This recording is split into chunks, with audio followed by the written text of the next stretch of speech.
Assalamualaikum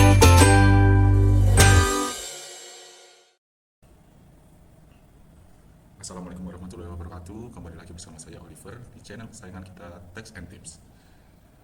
Hari ini kita akan belajar bersama mengenai pelaporan SPT tahunan orang pribadi. SPT tahunan yang akan saya sampaikan ini adalah SPT tahunan yang ditujukan kepada karyawan, PNS maupun orang yang belum mempunyai penghasilan namun sudah memiliki NPWP. Jadi kewajiban SPT tahunan ini sebenarnya diemban kepada siapapun yang mempunyai NPWP yang berstatus aktif. Baik ada penghasilan maupun tidak ada penghasilan, sebenarnya pelaporan SPT tahunan itu wajib selama NPWP-nya statusnya adalah aktif. Nah, kali ini kita langsung akan praktek untuk pelaporan SPT tahunan orang pribadi.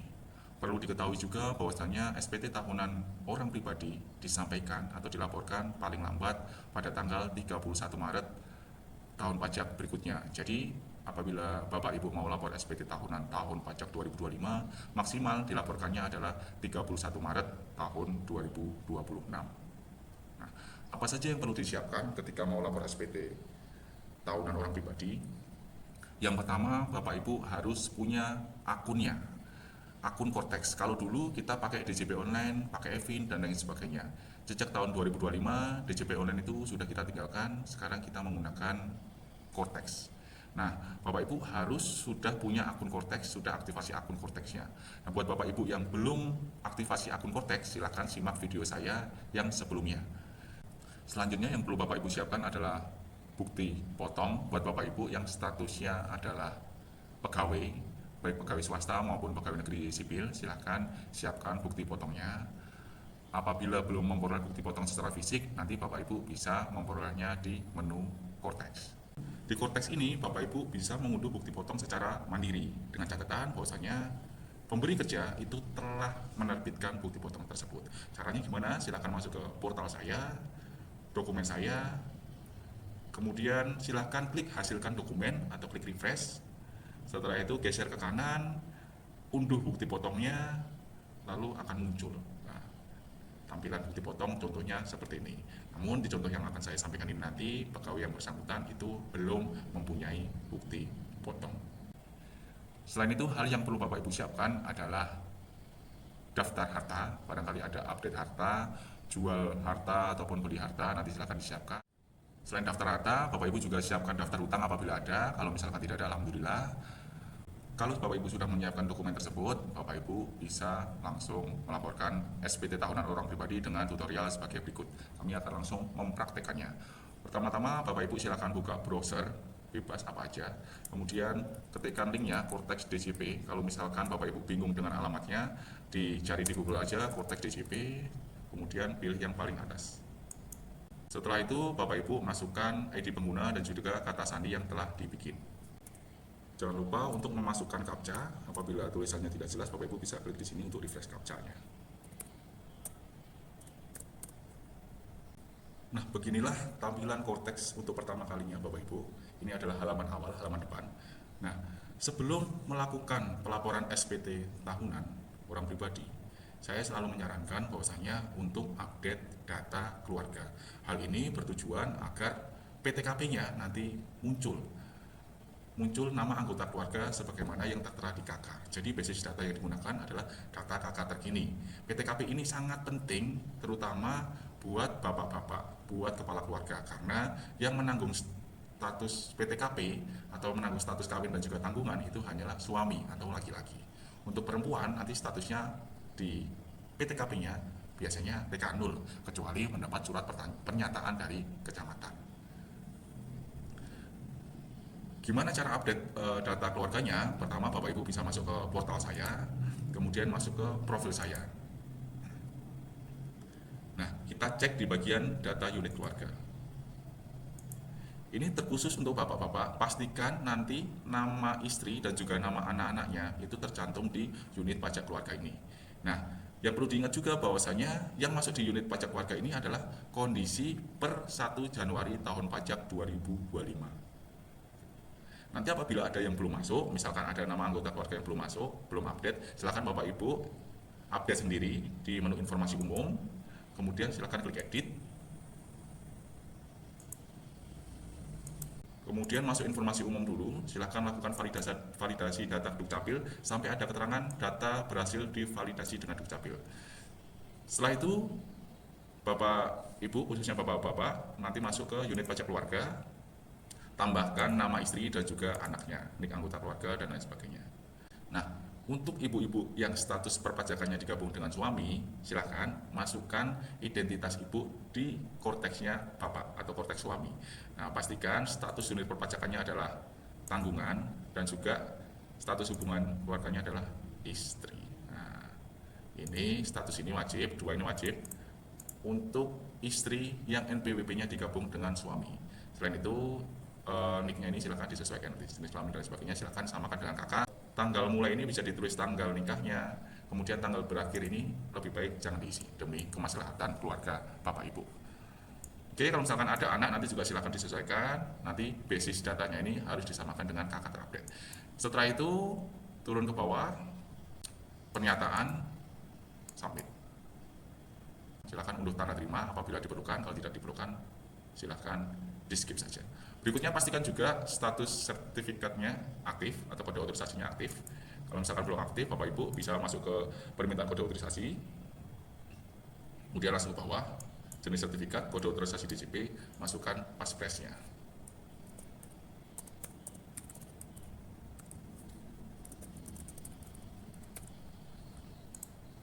Yang simpan. Nah, langkah pembuatan kode otorisasi ini bisa dilewatin kalau misalkan Bapak Ibu sebelumnya sudah membuat kode otorisasi. Fungsinya apa? Fungsinya untuk penandatanganan digital. Oke, lanjut kita ke materi utama, gimana caranya untuk pelaporan SPT tahunan orang pribadi, baik karyawan, swasta, PNS, maupun orang pribadi yang belum mempunyai penghasilan. Caranya, Bapak Ibu silakan masuk ke surat pemberitahuan atau SPT.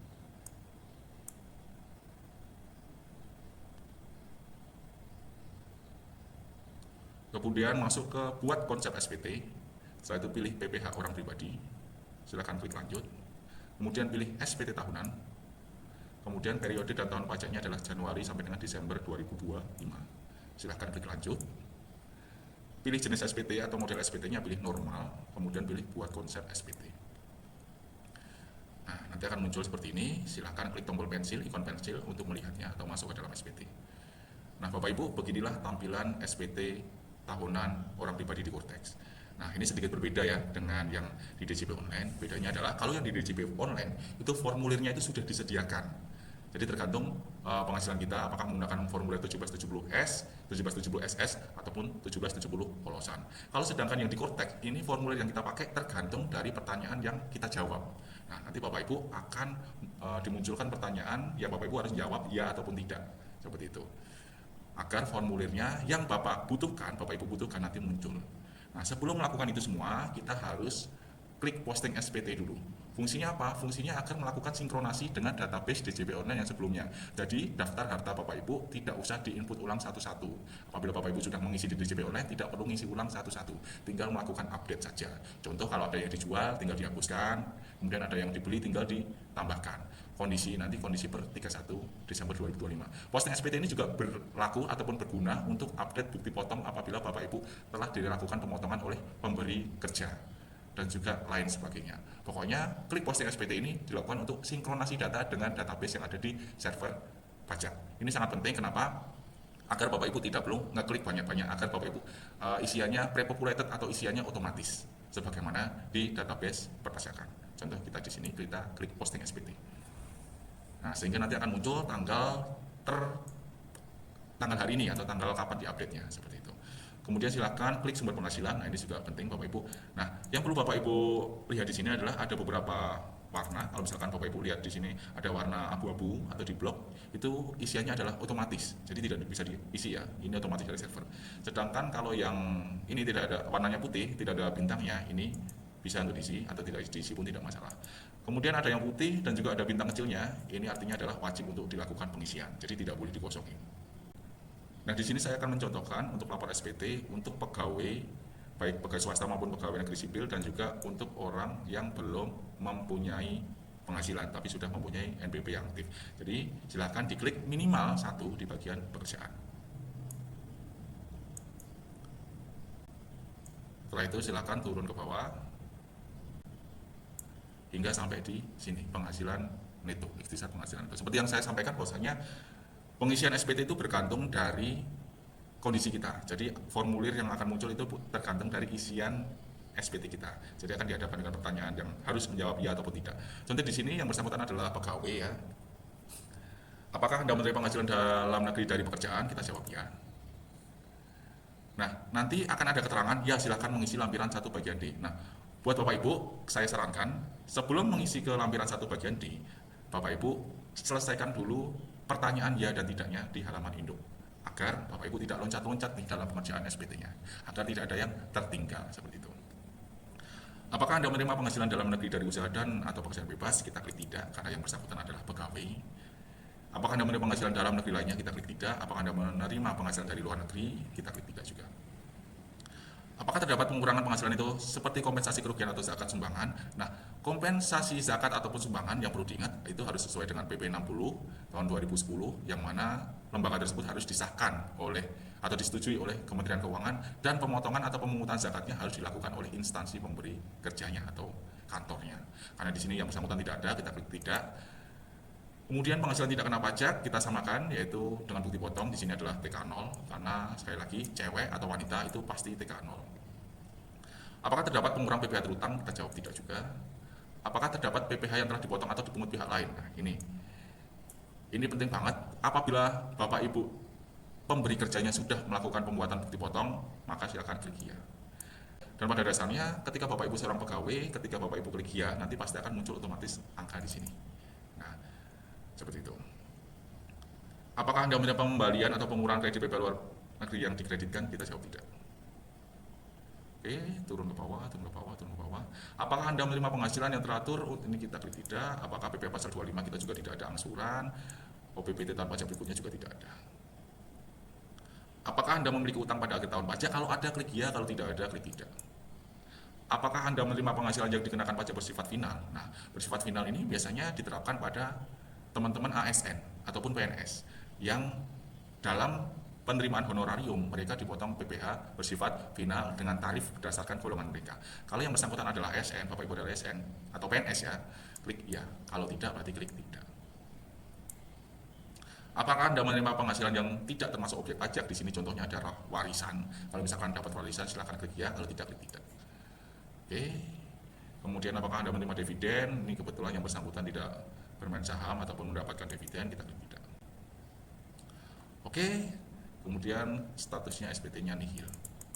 Oke, nanti akan saya jelaskan di belakang ya. Untuk pegawai status SPT-nya harusnya apa. Oke, kita isi untuk pelaporan SPT tahunan orang pribadi. Kalau misalkan yang bersangkutan merupakan seorang pegawai atau mungkin tidak bekerja atau belum bekerja, nanti lampiran yang wajib untuk diisi itu minimal adalah L1.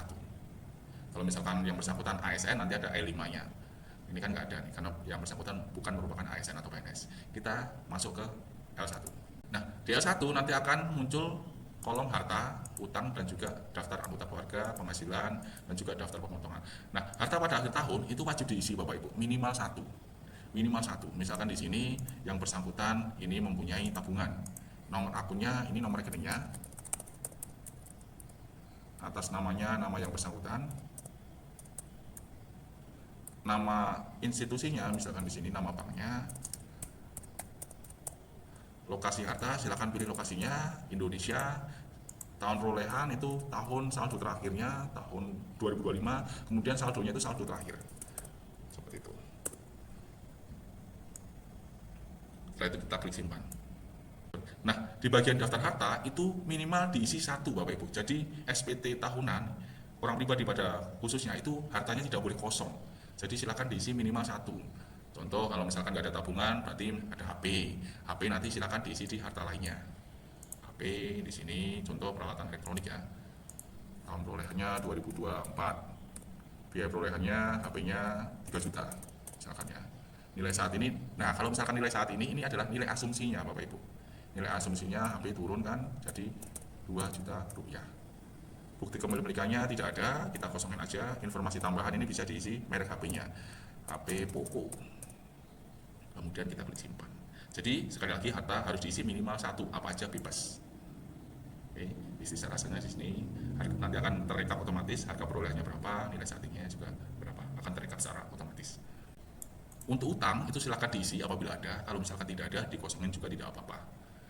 Kemudian yang ketiga, daftar anggota keluarga. Nah, di sini kan kita lihat di sini bahwasanya tidak ada pilihan untuk tambah ya. Kenapa? Karena penambahan ataupun pengurangan susunan anggota keluarga dilakukan melalui menu profil yang saya sampaikan di awal video tadi. Jadi daripada Bapak Ibu bolak-balik ketika sudah konsep SPT terus balik lagi ke profil, makanya di awal video saya sampaikan bahwasanya sebelum bikin SPT Bapak Ibu harus update dulu anggota keluarganya. Nanti akan muncul di sini. Kebetulan yang bersangkutan ini adalah wanita, jadi tidak menanggung siapapun. Wanita tidak menanggung siapapun. Wanita hanya menanggung atas dirinya sendiri, karena yang menanggung seluruh PTKP, status kawin dan juga anak itu hanya suami. Kemudian yang D, penghasilan neto dalam negeri dari pekerjaan. Nah, kalau misalkan tempat kerja Bapak Ibu sudah membuat bukti potong, nanti isiannya ini akan otomatis. Isiannya otomatis ketika tempat Bapak Ibu kerja sudah membuat bukti potong. Tapi kalau misalkan ternyata belum membuat bukti potong, nanti Bapak Ibu silakan klik tambah di sini.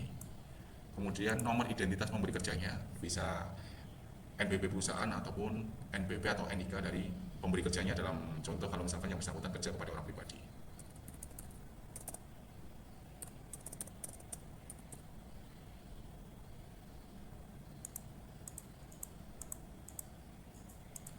Kemudian masukkan penghasilan brutonya, misalkan di sini silakan disesuaikan dengan kondisi realnya.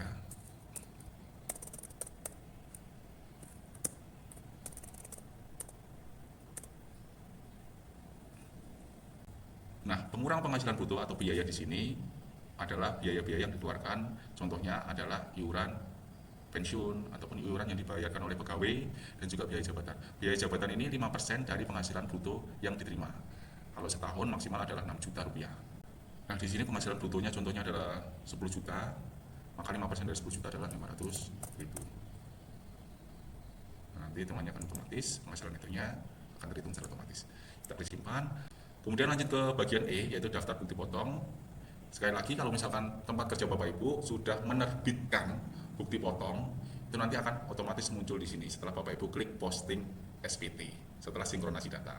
Kalau misalkan belum ada, Bapak Ibu bisa masukkan secara manual. Contoh di sini, nanti masukkan NPWP pemotong atau pemberi kerja. Kemudian nomor bukti potongnya, silakan dimasukkan. Kalau di bukti potong itu nanti di pojok kiri atas, atau nanti silakan disesuaikan. Yang jelas kolom itu harus diisi. Tanggal bukti pemotongan biasanya tanggal 31 Desember. Jenis pajaknya PP pasal 21, penghasilan brutonya silakan ditulis. Kemudian jumlah PP yang dipotong nanti silakan disesuaikan dengan bukti potong yang ada. Klik simpan. Oke. Cukup. Setelah itu Bapak Ibu silakan kembali ke bagian induk.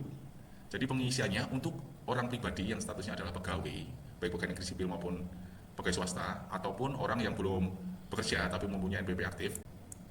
Kemudian silakan kembali ke induk. Ke induk nanti turun ke bawah, turun ke bawah, turun ke bawah, turun ke bawah, turun ke bawah. Nah, nanti isiannya akan otomatis muncul di depan. Apa yang kita isi tadi, penghasilan itu dan sebagainya otomatis muncul. Sekali lagi, kalau misalkan Bapak Ibu pemberi kerjanya sudah menerbitkan bukti potong, nanti ini isiannya akan muncul otomatis. Jadi tidak perlu mengisi seperti yang saya lakukan tadi. Isiannya otomatis, penghitungannya otomatis. Nah, kalau misalkan sudah terisi otomatis, langsung turun ke bawah, pastikan tidak ada yang kosong, pastikan tidak ada yang belum terisi, yang ada bintang-bintangnya pastikan semuanya sudah terisi. Nah, yang terakhir adalah pastikan status SPT-nya itu nihil, jadi tidak kurang bayar maupun lebih bayar. Ini terutama kepada Bapak Ibu yang mempunyai penghasilan yang berasal dari satu pemberi kerja. Jadi kalau misalkan Bapak Ibu seorang pegawai yang mempunyai penghasilan dari hanya satu pemberi kerja, status SPT-nya pasti nihil. Kenapa? Karena pemotongannya itu dilakukan sepenuhnya oleh pemberi kerja. Jadi SPT tahunan orang pribadi yang semata-mata bekerja kepada satu pemberi kerja, statusnya pasti nihil. Jadi nanti silakan disesuaikan di bukti potongnya. Beda cerita kalau misalkan Bapak Ibu kerja lebih dari satu tempat, nanti Bapak Ibu dapat 2 bukti potong, Bapak Ibu harus menghitung kembali di SPT-nya. Seperti itu. Jadi sekali lagi, SPT tahunan orang pribadi yang berasal hanya dari satu pemberi kerja, statusnya nanti pasti nihil. Kalau misalkan ada kurang bayar ataupun lebih bayar, nanti silahkan sesuaikan atau disamakan dengan bukti potong di nomor 22. Sekali lagi, Apabila ada kurang bayar maupun lebih bayar, nanti bukti potongnya silakan Bapak Ibu harus sesuaikan, harus samakan dengan bukti potong yang di nomor 22. Jangan yang di bagian terakhir ya. Kalau di bagian terakhir itu yang menyelesaikan adalah pemberi kerja. Contohnya, apabila yang bersangkutan di bagian terakhir itu statusnya adalah kurang bayar, nah nanti pemberi kerjalah yang bertugas untuk melaksanakan kekurangan bayar itu. Begitu juga buat Bapak Ibu yang apabila status yang paling bawah itu statusnya adalah lebih bayar atau LB, atau di situ yang paling bawah itu tandanya minus. Nanti yang mengembalikan duitnya Bapak Ibu itu adalah pemberi kerjanya. Hal ini sesuai dengan pasal 21 PMK 168. Dalam hal lebih bayar, maka harus dikembalikan oleh pemberi kerjanya. Nanti lebih bayar tersebut bisa dikompensasikan ke bulan selanjutnya oleh pemberi kerja. Lanjut, setelah memastikan status SPT-nya adalah nihil, Bapak Ibu jangan lupa untuk klik simpan konsep. Kemudian klik bayar dan lapor. Oke. Kemudian klik ini ada pemberitahuan, silahkan dibaca kalau perlu, kalau tidak perlu klik tutup aja. Masukkan kata sandi penanda tangannya atau paspres. Fungsinya sertifikat elektronik atau sertifikat digital itu di sini untuk tanda tangan digital. Oke, setelah memasukkan kata sandi, paspres ataupun kode otorisasi, silakan klik sembarang agar konfirmasi tanda tangan ini bisa dipencet. Lalu pencet aja konfirmasi tanda tangan. Paspres korek, berarti paspres benar. Setelah itu silakan masuk ke SPT dilaporkan. Nah, di sini nanti akan muncul bahwasanya bukti atau riwayat Bapak Ibu telah melakukan pelaporan SPT tahunan. Nanti di bawahnya juga akan ada riwayat-riwayat SPT tahun pajak sebelumnya, waktu menggunakan era DJP online. Nah, barangkali Bapak Ibu butuh buktinya, bukti pelaporan SPT tahunan, Bapak Ibu bisa klik item di sini, tanda terimanya. Nanti di emailnya Bapak Ibu akan dikirimi bukti lapornya. Jadi misalkan untuk kebutuhan administrasi dari kantor Bapak Ibu, nanti Bapak Ibu bisa klik di situ. Diklik di tanda terima yang ikon surat ini. Klik tanda terima, nanti akan muncul BPS-nya. BPS hanya dikirim melalui email. Tampilan BPS seperti apa? Tampilan BPS seperti ini. Nah, silakan Bapak Ibu. Nah, kalau misalkan sudah memperoleh BPS, berarti pelaporan SPT Bapak Ibu sudah selesai. Oke, demikian pelaporan SPT tahunan pajak orang pribadi melalui Cortex. Nah, buat Bapak Ibu yang masih penasaran atau bingung, silahkan tinggalkan di kolom komentar untuk pertanyaan-pertanyaannya. Apabila Bapak Ibu menyukai video ini, silahkan tekan tombol like, komen maupun subscribe, dan juga silahkan di-share apabila video ini bermanfaat. Nah, buat Bapak Ibu yang memerlukan asistensi atau mungkin konsultasi khusus, Bapak Ibu bisa kirimkan email ke email kami di textandtips01@gmail.com. Demikian video kali ini, semoga bermanfaat. Kami undur diri. Wassalamualaikum warahmatullahi wabarakatuh.